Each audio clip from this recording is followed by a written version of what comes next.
ត្រឹមតែ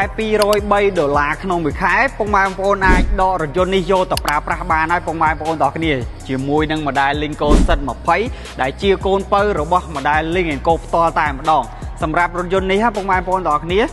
បានបំពាក់មកជាមួយនៅមុខងារពិសេសជាច្រើនដែលអាចចូលចំណតដោយខ្លួនឯងក៏បាន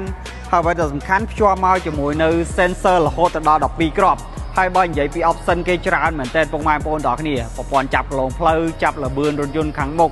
Blind Spot កាមេរ៉ា360 degree គឺមកចប់តែម្ដងជាមួយនឹង model កូនពៅ Link & Co នេះផងដែរ